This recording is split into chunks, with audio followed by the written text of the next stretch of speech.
Procureur général de la République a exposé sur la notion il y a offense au chef de l'État. Alobi boy, ba fait nyonso, ba parole, geste ou menace, les calomnies, koko c'est la mokonzi ya mboka likambo a salité, les diffamations, kofinga, les actes d'irrévérence, au sali eloko moko boye, pona komienne ya mokonzi ya mboka te. Imputation ou allégation de faits de nature à froisser la susceptibilité. La distribution ou la diffusion d'affiches offensants. Yo na Facebook musala na yo ya kosala moi elilingi moko boye afati pona koloba ke azali elilingi ya pamba. Soki omoni biloko wana ezali diffamation au chef de l'État, funda mutu wana bakokanga ye pe okende makala. IDPS viva. Viva. Tokotikela bango lisusu tate. Wana na bandeki opesa bino bafeo ezali kokota na diffamation. Toza kende sikoyo ko répondre boshab pour la toute dernière fois. Na répondaki ye déjà mais na yoki sheo kitundu. Na émission ya salaki na kinke mulumba ye kutu abimi musika. Akwai un sénateur o azali na banotion wana te. Pona ye cohabitation ça veut dire to basculer na régime ya parlementaire. Or ezali lokuta munene. Na kosala analyse wana dans 7 minutes. Et puis na pesi bino ba article. Ba droit ya mokonzi ya mboka na constitution. Poete bocha na mitu na bino au Congo. Denge ba utolo bangwawa à part Zambe Likolo, c'est Tshisekedi en République démocratique du Congo. IDPS viva. Viva. Garde de la nation. Partout dans le monde, tozali kaka na 3 régimes. Il y a le régime présidentiel. On les a précisément dans les États-Unis. Bango politique na bango ezali basé sur le régime présidentiel. Tozali na régime parlementaire. Oyo bosha babengi primo ministériel. Yango ezali kosalema. Bao balandaka politique étrangère. Mingi mingi ezali na Royaume-Uni. Oyo tobengi Angleterre. Na régime wana ezali premier ministre nde azali ko diriger la politique de la nation. C'est lui qui incarne l'État. C'est lui qui est le garant de bon fonctionnement de l'État. On est allé au régime parlementaire, on est allé en Angleterre. Biso wana Congo, tozo indépendance le 30 juin 1960. Ba combattant Toyokana. Tangu tozo indépendance, notre constitution, basala qui copie-coller et pas ba Belge. Bapesa biso constitution wana. Bapesa biso que président de la République. En 1960, il fallait qu'ils allaient élire au suffrage universel indirect. Donc, le peuple congolais a voté par député. Les députés ont voté président. Nayango a voté qui Kassavubu au Parlement. Et non, le peuple congolais a voté qui Kassavubu. C'est ce qu'on appelle même le régime parlementaire. Donc, la décision tout les autres dans le Parlement. Tant que vous votez qui Kassavubu, bon, mon conflit entre Lumumba en tant que Premier ministre et Kassavubu en tant que président de la République. Kassavubu révoque Lumumba, Lumumba lobby yoza na droite. Ngande naza na majorité dans le Parlement. D'ailleurs, Ngamoko a révoqué le président parce que personne n'est voté qui yo. Le désordre est mené jusqu'en 1965. Na coup d'État au Mobutu Salaki. Mobutu est venu avec le régime présidentiel, la dictature. Amené Mboko pendant plus de 30 ans la dictature. Tangu Mobutu a accueilli le 18 février. Le 18 février 2006, de sa constitution. Tous les Congolais bayokani. Wanandenga na bengaka accord suprême. Accord suprême ezali boyokani ya ba Congolais tout au travers ya référendum et puis ordonnance loi wana et publiaki la constitution le 18 février 2006. Vi ya passé na biso, vi ya histoire politique na biso, yango wana constituant congolais, le législateur congolais a monaki kezali malamu tolongwa na ba système ou bien ba régime présidentiel, tolongwa na régime parlementaire, toya na régime otozali kobenga semi-présidentiel. Est-ce que tozo kana bien? Na régime semi-présidentiel, oyo bosha bakena Lubumbashi précisément na Kolozi, akei kokosa batu. Alobi d'ailleurs, wana bater mabosha. Oyo ezali kopesa nga kanda parce que ezali conforme na ba loi te, ezali conforme na constitution te. Ta eza ebele te, na koya na article, na opesa kaka ba article wana elobaka nini. Mais lobi nazali compromettre bino na kopesa bino article par article. Numéro ya article po kende pe kotanga ngo mona ke batu wana bazali lokuta munene. S'il est intelligent, azima yele na ye achesi makabila po ya servir ye. Le régime parlementaire ezali nini? Le régime semi-présidentiel ezali nini? Ezali régime moko au président azali na prérogative constitutionnelle au constitution epesi. Mais de l'autre côté, va limiter yango. Peut-être qu'il y a un régime présidentiel, peut-être comme à la dictature, n'est-ce pas Mobutu Salaki, mais cela ne veut pas dire que le président Azali, président protocolaire, faux et archi-faux. Yango Elingyo Lobate que nos premiers ministres Azali na pouvoir makasi koleka président de la République. Ezali lokuta munene. Zoba.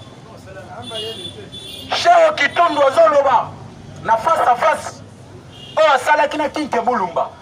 Alobi soki cash alingi accord te to basculer na cohabitation mbala moko to komi na régime parlementaire. Azali na notion ata mukete ya droit. Nazoloba ngo face aux caméras soki Cheo Kitundu azali makasi qu'il vienne tout ça là na débat sur les articles de la Constitution.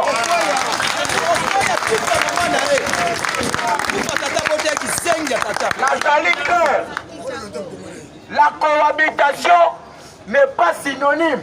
Ou bien ezali kolobate que to komi na régime parlementaire. Ezali le kuta munene. Le régime parlementaire, Premier ministre né à Côte Isaka, Conseil de ministres. C'est le Premier ministre qui dirige tout. Yende a accrédité comme ambassadeur. Yamboka Nabiso Libanda. Yemoko a recevoir comme lettre de créance à l'ambassadeur na kati Yamboka na Yemoko. Or, le président Zali Kaka, oh, Tobenga Kaelilingi ya Pamba. Soki Premier ministre, ayebisé que président, na moni que parlement bazali koyo ke langate, il faut na dissoudre le parlement, c'est le Premier ministre qui décide.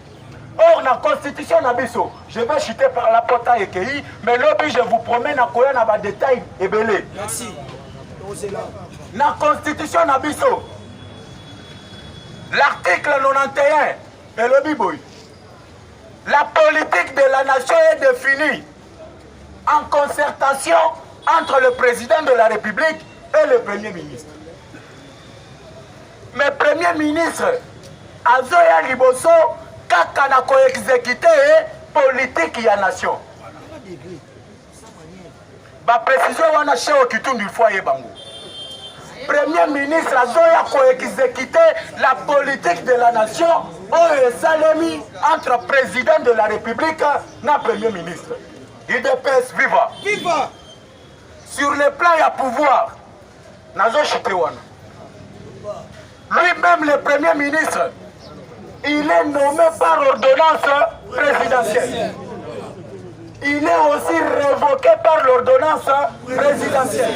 Ce qui est président Lali Mabé, alors il l'onkamba au bandaki au locaye, l'obi na tongo 6 heures, a signé ordonnance à l'obi au longo Moussa. Moussa Sili.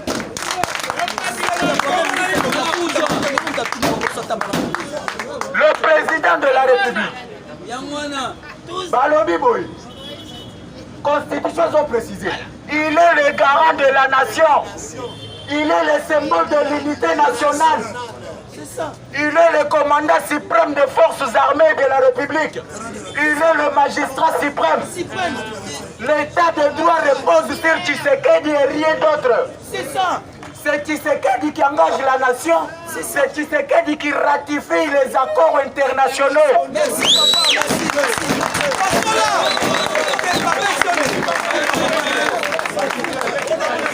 C'est Tshisekedi qui peut dissoudre le Parlement national. C'est Tshisekedi qui peut dissoudre le Parlement provincial. Dengue parlant l'Assemblée provinciale à Kinshasa. Tshisekedi a le pouvoir de dissoudre et non le Premier ministre. Tshisekedi a le pouvoir de révoquer gouverneur. Si le gouverneur Ngobila. Tshisekedi a l'autorité à révoquer et non le Premier ministre. Vraiment, tant que lobby n'a pas avec plus de détails. Na lobby qui a révoqué mon tutelle, la pension article de la Constitution, ok, Otangi. Chez Okitongu, allez lire la Constitution. Petit Kababouzo va devant le média. J'ai dit et je vous remercie. Merci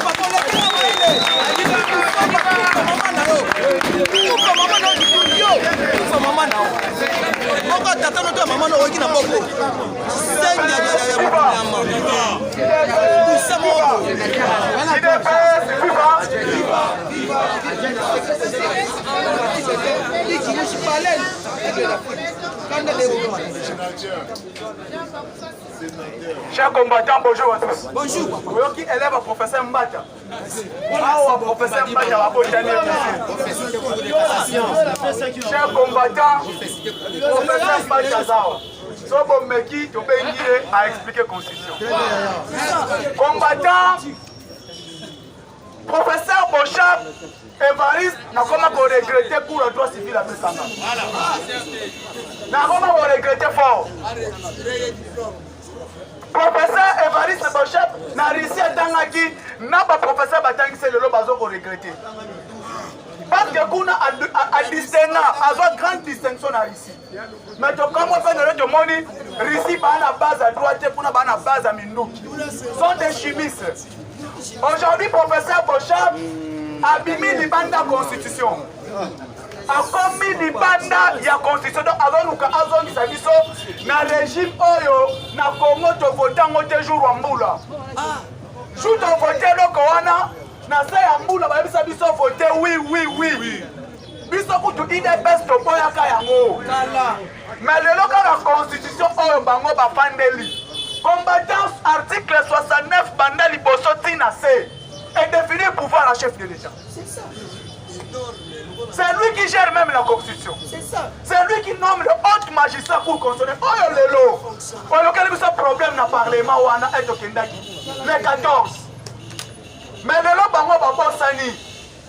Aujourd'hui, professeur Bochap va nous expliquer les constitutions. Sauf qu'il a mon premier ministre de la prérogative de Alain Nicolas président.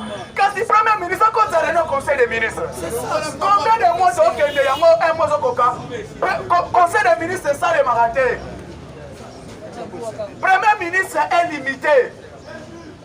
Aujourd'hui, combattant, article 69. Et lobby clair, président Sokamoni s'en tient pas. À qu'on dissoudre le Parlement, à qu'on informer quand le président est deux chambres de Premier ministre. Quand on a un conseil des ministres pour le moment, le président peut à la mouki. À informer le ministre intérieur à révoquer Chantini Ngobila. C'est ça. Alors il informe seulement en conseil des ministres. Le conseil des ministres est baissé pouvoir plein d'article 69. Lobby azaki na causerie morale.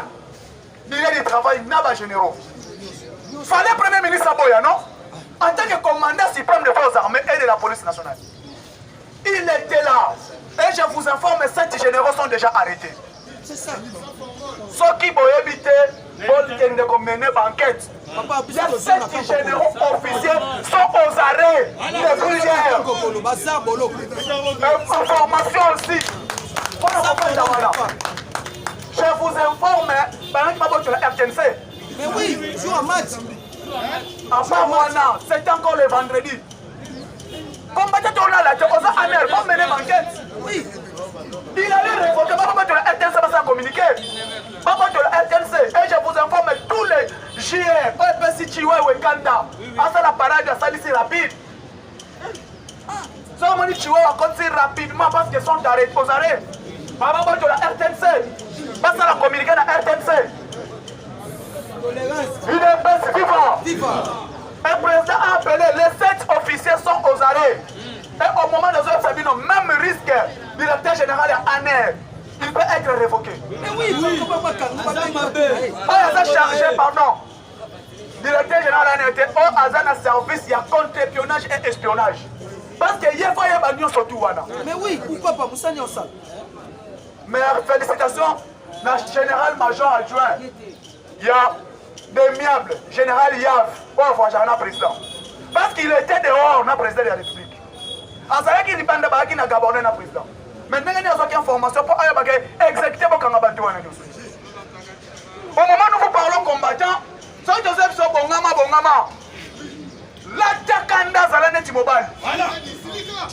Zalane Timobali. Zalane a un argument solide vis-à-vis de la FCC. Au moment où la FCC, il bien, pardon le terme, on a fait 35% à Congo, on va t'en bien. Ce qu'on a dit information, à quoi il s'est mis. Ah mais oh non, il ne va pas bon. C'est là que tu peux chercher le bas qui boit. Kisengi. C'est là que tu n'as pas le bas qui boit. Professeur Mbata Lobi, pas na campus, faut pas faire. Parce qu'il dit que moi na sous pochab na auditoire té. Parce que pochab na Lobby et même Chao qui tourne. Un grand diplomate en Boko, parce que tu as parmi les diplomates na Congo. Ce qu'on suit Chao qui tourne. Les messieurs encore avec 11 ans de diplomatie à Kabila. Vraiment Chibanda. Ce sont des diplomates au Batangeli Yango. Mais Makambaza Loba, bon, on appelle ça moi fautité parce qu'il a fait la relation internationale. Or, la relation internationale est marchée de même en droit. Maintenant, on a géré dans droit, on a changé tout ce qui est la relation internationale. Mais, elles ont marché de paix pour l'histoire. Mais, vraiment, professeur Chao Kitundu, les diplomates, à couper ici, les diplomates à Congo Sony. N'a pas propre tenir. Qui a vu à passer à l'Omoli Moussissa? Allez, c'est clair. Eh, messieurs, ceux qui ont un régime parlementaire, Parlement siégé et révoqué chef de l'État. Pourquoi Parlement besoin de siéger? Au moment où nous vous parlons, combattant, discours au président Koloba Lobby. J'ai dit, dans 48 heures, discours au chef de l'État Koloba vis-à-vis, il y a nation. Pokoyoka Sango. Pokoyoka Sango. Parce que, président, sans la communication, directeur de la communication chef de l'État, alors dit clair, et un discours, il y a rupture, et un discours, il y a comme ça la unité. Le peuple attend la rupture entre FCC et CACH. N'a conseillé diplomatiquement place Ouana. Place des enfants. Par rapport à volet diplomatique, président de la République a donné 2 points aux obéissants. Politique nationale et politique internationale. La politique nationale a été déjà jouée pour large consensus, il y a union sacrée. Dans large consensus, il y a union sacrée. Nous avons ensemble pour la République, pour le changement à Moïse Katumbi. L'ensemble à Moïse Katumbi, nous avons ensemble plus MLC et Jean-Pierre Bemba. Et PSB 110 députés nationaux. Il est PSB vivant. Ensemble, plus MLC et PSB 70 députés nationaux dans le Parlement. Ceux qui débattent, pour qu'ils ne vont vérifier. Toye Kakawa dans la carte. Palou est allié. Parce que Palou est allié, ils ont 17 députés. Le ministre de l'Intérieur a tranché ces points. Palou appartient à qui? À Mayobo. IDPS vivant. Tolanaki. Palou appartient à Mayobo avec 17 députés nationaux. Palou est allié. Toye Kaka la politique interne ya Mboka. Place dans la politique extérieure. Dans la politique interne, aujourd'hui, FDCA ya Mario Sebat Lukwebo. Il compte au moins 40 à 45 députés nationaux. Deuxième force politique dans 4 assemblées nationales après le PPRD. Bango FDCA soit 110 plus 17 plus 47, 45 députés. Et puis si nous sommes combien? Et puis si nous sommes dans des 160 quelques députés nationaux. Dans la politique interne, alors qu'on soit cash, IDPS viva. Cash, on s'est composé na INC et allié, na IDPS et allié. Donc, une affaire, 51 députés nationaux. Et puis une affaire, il y a 200 et quelques. 200 et quelques. Toujours on a pas ça, il y a 252 ou 251 pour atteindre la majorité parlementaire. Alors qu'on soit CNC, il y a plus Mwabiulu. Dans le cas de CNC, plateforme menée plus AAAA, B, AAAC, AAAD, AAAA. Et puis si nous sommes déjà une affaire, il y a quelques députés nationaux, nous avons atteint la majorité parlementaire. IDPS viva. Collaboration entre les chefs de l'État et les forces armées de la République. La collaboration entre les chefs de l'État et les forces armées de la République. Deuxième point. Politique interne, on désigne un parlement aussi ici. Personnellement, nous avons la majorité ou nous n'avons pas la majorité parlementaire. IDPS viva. La collaboration politique entre les chefs de l'État et les commandants et les forces armées. Sauf qu'il n'y a eu pas une bonne collaboration entre le président de la République et les forces armées de la République, coup d'État est ça le vendredi. IDPS viva. Coup d'État est ça le vendredi, dans nous y a tout samedi. Parce que ces gens, ils ont déjà planifié comment récupérer la RTNC. Dès qu'on récupère la RTNC, Kabila il a une force, Yamakas, il faut récupérer l'aéroport international en Gilles pour le président Côte-Até. On a pas savoir une information vraie. Ça vraiment le papa là. Il est best viva. Le président c'est là qui dit banda. Comment sommet est sur à 18h, na 14h, 11h. Président a refusé que Azon Namboka rapidement. Kabila alengaka sala yango na batuna ye ya yi préparatif les 7 généraux. Les 7 généraux et quelques éléments à garde républicaine. Dès Oyoki général Christian na parade militaire en asali à garde républicaine. A définir comment fonctionne la garde républicaine. Garde républicaine Azam Moutoua Koufaka avant Moukonza Koufa. Voilà.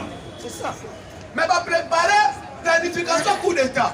Bien et bon, le coup n'a pas été réussi parce que quelques généraux balobi pas question. IDPS viva. Viva. Et Simbate. Balobi pouvoir un coup d'État en Afrique aussi balisou sous. Merci. Merci Pité. Va changer force, va changer l'élément na kati RTNC. Na ABC bino boya. Lobby mercredi, jeudi. Donc comment on a déploiement de force pour tout ça. C'est ça. Donc on a bango tali ko na zongi ndako. Et ça parole ya pamba. Après parole yo Kabila bima totala. Combattant, restez mobilisés. Moment de salir, laissez mon moment de partir.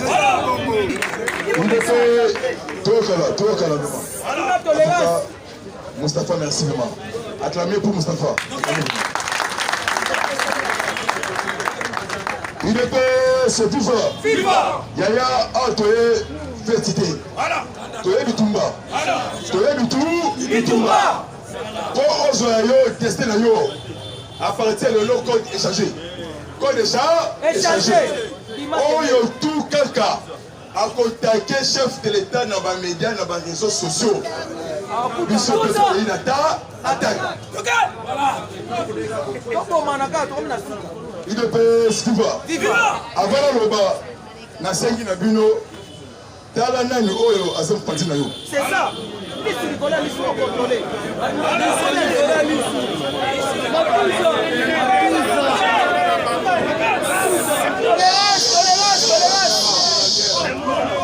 Silence. Tolérance. Contrôler tout le mouvement diabolique. C'est viva. Peuple congolais. Oyekoya. Non, il y a matate, Masuki qui s'est KO. Oyekoya. Masuki ote Masuki te. Bakangami ote bakangami te. Oyekoya. Lumbe. Mote. Bamango maloba boye, moko mekawa achoka molaki. J'ai dit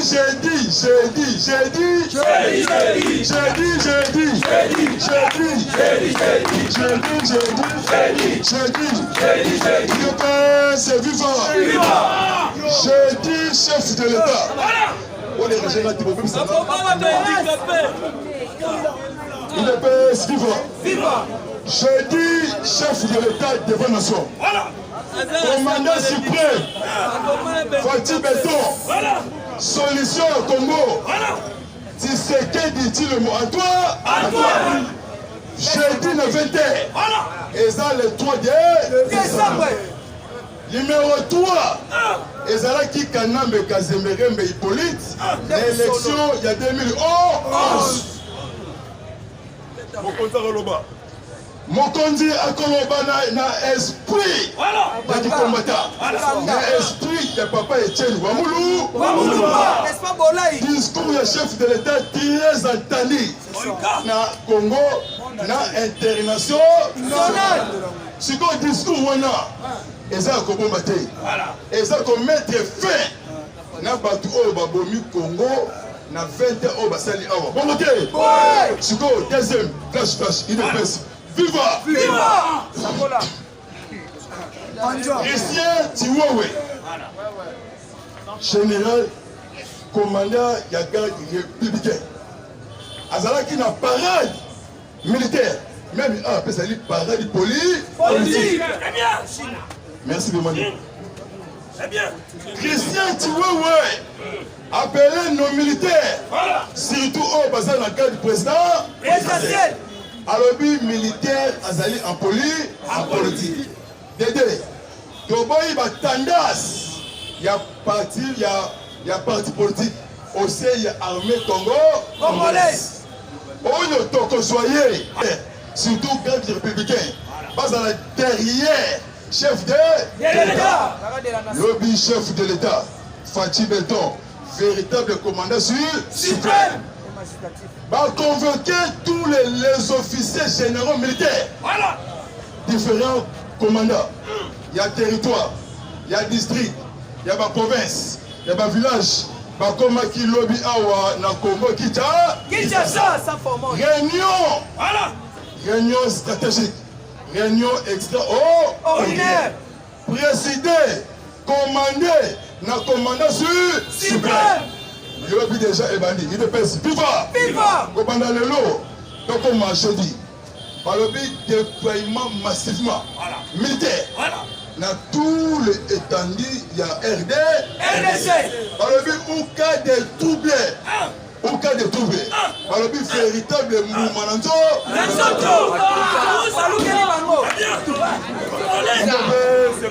Viva!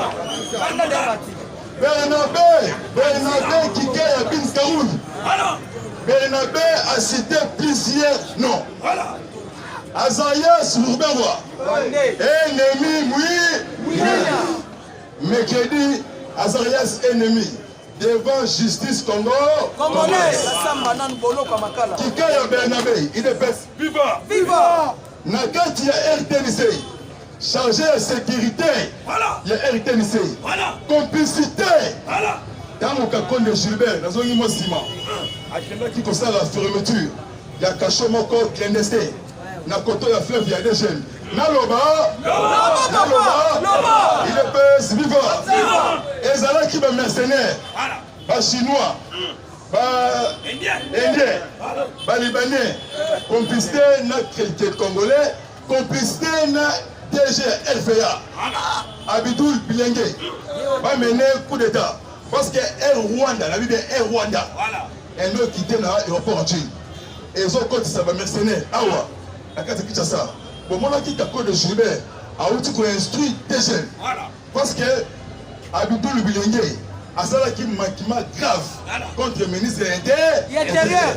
C'est quoi Balinga qui va mener coup, premier coup dans Bango. Pas qu'il y ait un RTNC, pas ça la communiquer. Mais service de renseignement, il y a chef de l'État. Dans mesure information, Basali Balamoko tour, Balamoko Kakonde assistant de DG à DG. Comme on a un Roland Takachouel, les amis rwandais. Il est Viva! Viva papa! bokosala tous les tentatives bokolonga Fati pour votre information de presse. FIFA déploiement militaire et pendant qu'il lobby déjà na Gombe. Lobby na Gombe. Parce que c'est lobby barrière. Lobby na Gombe. Si comme lobby ils ont qui dans tous les communes, tous les districts. Moutouté Abimali Banda, il y a territoire. D'accord. Pour votre information, lobby commandant suprême.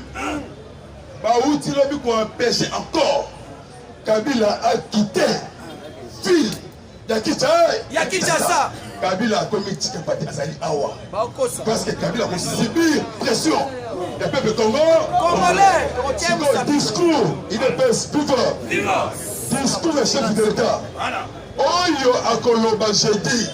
Oyo kaka akotia fionto. Afongoli mbanga na ye. Akon regretter pourquoi abotamaka awa. Bongote. Chanini mabunda yoko. Lokuta na ye. Ba député o basali déclaration. Basali ba député ya lokuta. Parce que majorité parlementaire eye na ngambu ya président Félix 25 militaires. Il y a CAC. Bientôt, Netanya Kinshasa. 35 militaires. 35 000 militaires. Alors, 35. Politique et bandit. Il est presque Viva! Oui! Faut ça la bongo. Parce que papa est chaîne. Alors, parce que c'est force étrangère. Tu sais que le monde mobimba. Ah, on a Congo. Nzeto Mataki, Moyo Pima, parce que Kabila Kanambe Kasebere, bientôt on va arrêter. Kinshasa. Il est PS Viva. Nakingabwa, Boyebi Pont José. Pont José. Bouclage et Salamaki vendredi samedi. Bakangi 50 Rwandais. La kati wana complicité na ba congolais. Sans forme. Ba kangi bango. Balinga ki ba mener des autres. Bozo mona Koto Massas. Mais service ya renseignement ya papa Fati. Israël. Mossad. Na Aner. Bango nde ba sali tout. Ba kangi bango tout. Parce que ba kuti ya ba provision na kati na bango mututu abandi ko déployer ba secret. Oh interne. Parce que papa na biso ba eti kweko. Lobby a déposé plainte dans la cour de cassation contre l'ennemi Mouilania. Ebsaki Bango, Fati, désigné pour sauver l'intérêt général. Deuxième satellite. Et où tu es tombé? Merci. Mon frère, celui qui t'a dit Awa, tu as ma casse l'information. Kabila a miné Kimboka on a tous les plats. A quel endroit parce que Balobi, où les amis, ils appellent parce que Bataba satellite, Naba province, Naba district, pour contrôler tous les superficies du Congo, pour détecter le minerai et peuple congolais, pour faire ça, information, Naba Ngouna Congo, pour moi qui va marcher tout pour ça là, pour moi qui va marcher pas bimi. Et maintenant, couper ça va vous information. C'est quoi les Américains? Pourquoi ici deuxième satellite? Où est tombé dans OLE? Et quoi il? Lobby. Et ça, Talagaya. Et quoi il a fait? C'est quoi Kabila lobby samedi? Il est pèse. Viva! Mon maman, mon maman, c'est quoi Kabila a compris? La tempête arrive. Lobby Kabila. Aligné ça la tentative à quitter Kinshasa, à Kende Lubumbashi. Deuxième, alors petit, attention. Aux aliments, la mouquet sont massivement. Ceux qui ont mécru au reçoit véritable Mboumanato. Natolo, ça format. Pas soleil Mboumanato. À mon dit que vous est commis bientôt Mukamate. C'est qu'on y a au Kende Lubumbashi. Au Rolobana Langini. Nini Kinyaronda. Il est Viva. Kabila Bimite Azali Awa. Parce que chef de l'État jeudi a dressé un message. A repéré sa biso contre la consultation nationale. Tangu mokonzi ya mboka zoloba. Biso tout silence. Donc message. Mais keba. Et qu'on le 6 minutes. Et qu'on le 6 minutes. Par le but discours wana. Dans mokonzi ya mboka na mayele belé. Ko ba pesi na kolo nzambe. Avant aloba. Akeina nous na Botswana. Akutani na président Eric Touati. Parce que on a pas na Kambotali partenariat. RDC na Botswana. Malamoko tous les pays membres c'est-à-dire ils ont signé but rouge. Bazo tinda ba militaire na kati est RDC. IDPS Viva Justin Bitakwira azalaki na injustice a commis na justice. Bitakwira azalaki chargé ya recrutement ya ba Ougandais ya ba ADF na Lalu parce que Bitakwira alobi kobanda lelo na komi mutu ya chef de l'État. Bitakwira a dévoilé beaucoup de secrets. C'est comme Justin Bitakwira Nazawana a yebi que tous les forces négatives au bassin la ST baso bima malembe parce que des avions forces aériennes Mikoyan MiG-29 MM code 29 OTA est sonné dans tous les territoires. Il y a RDC. Mikoyan MiG-29 et outil pour contrôler tous les mouvements et qu'il y a Kalemi, Tanganyika. Parce qu'il est viva. Plus de 4000 hommes. 4000 hommes. Complicité. Zoé, Hippolyte, Kana. Merci. National Claude, gouverneur Yalumbashi. Va créer rébellion. Madame encore beaucoup élevé. Pour cette promotion. Zoé, Kanambe, Alaba. Pour les dossiers, il y a des experts. Pardon, il y a des roulages. Il y a des PC. Na mukilo ya pour ça la mabete.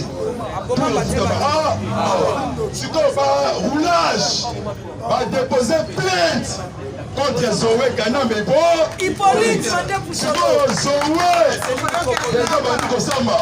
Devant justice congolaise. Misi ba audio, ba vidéo. A moment qui déroulage sur embouteillage, a mis ça revolver, roulage massage, a Koufa Abou Porta. Merci. Abou Porta. Si tu saurais Kanambe, Azan n'a pas de problème. Eh bien,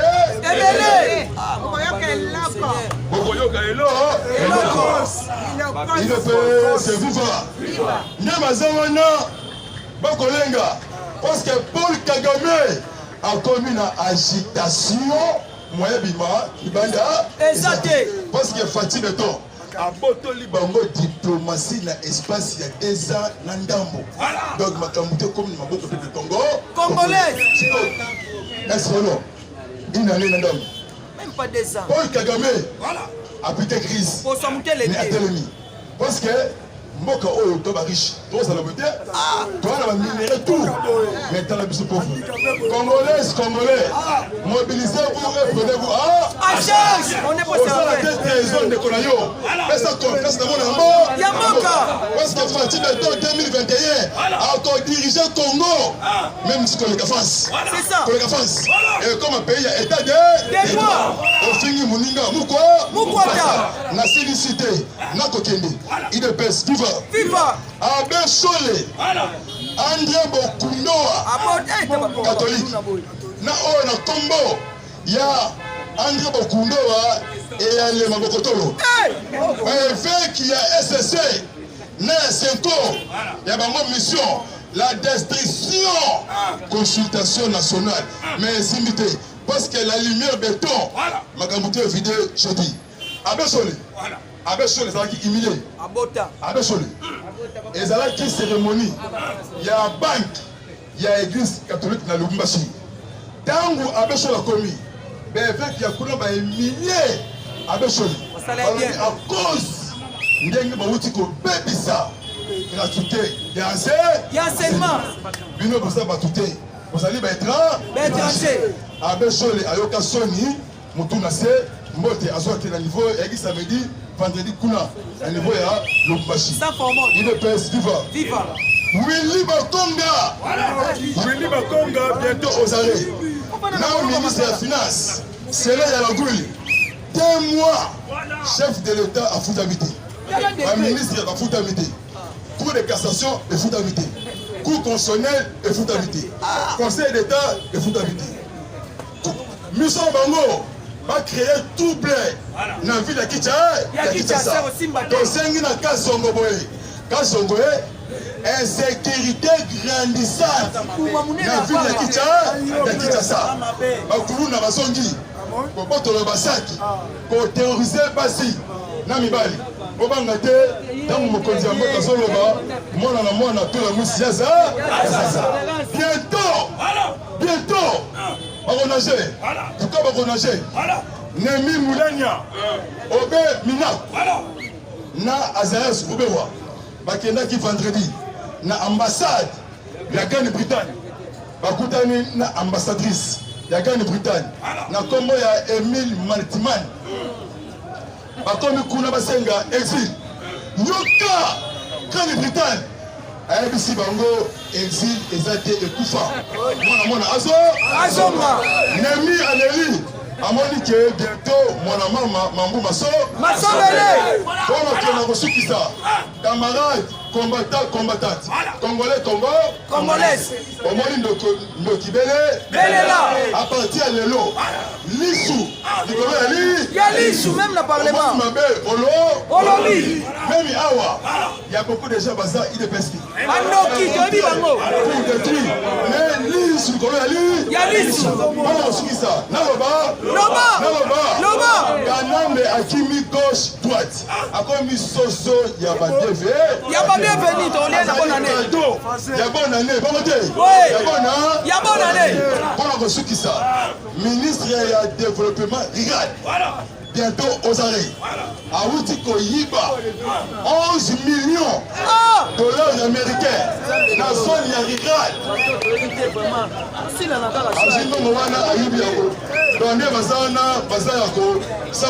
En tout cas, vraiment, merci. Le 8h15. Merci, papa.